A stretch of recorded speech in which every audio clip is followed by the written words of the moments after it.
नेत्र थे वो जगह खाली थी, बाकी पूरा शरीर जो मिट्टी से आच्छादित हो गया था।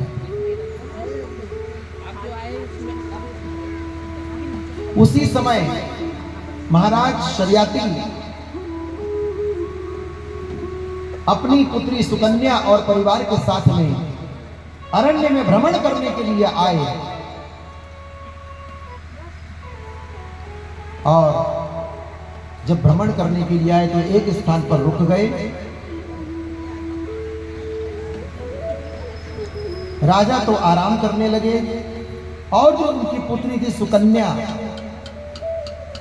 उसने मन में विचार किया थोड़ा सा भ्रमण कर लेना चाहिए अरण्य में, और वो भ्रमण करने के लिए चलती।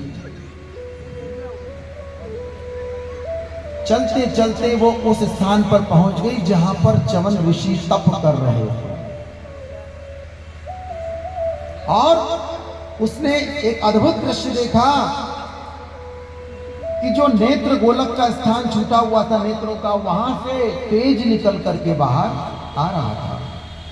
उसको बड़ा आश्चर्य हुआ, तो उसने क्या किया, एक तिनका लिया और तिनका लेकर के उस स्थान पर डाल दिया।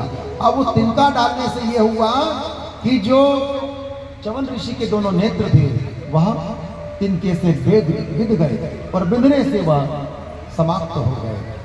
रक्त बहने लगा।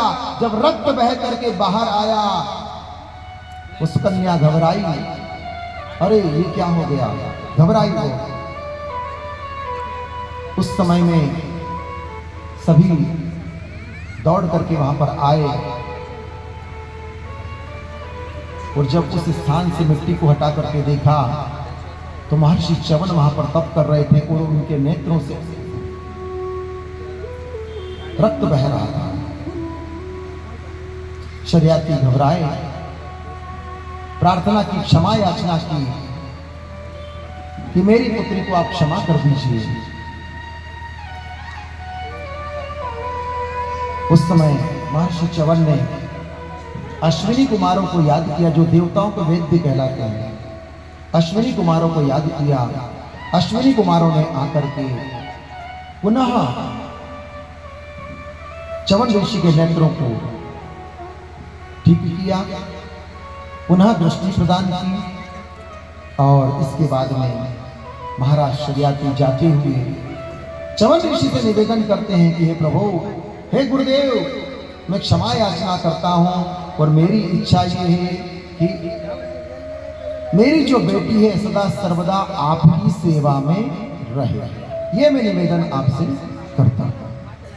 और च्यवन ऋषि ने उसको स्वीकार किया। इस प्रकार सुखदेव जी महाराज राजा परीक्षित को सूर्यवंश की नाना कथाएं सुनाते हुए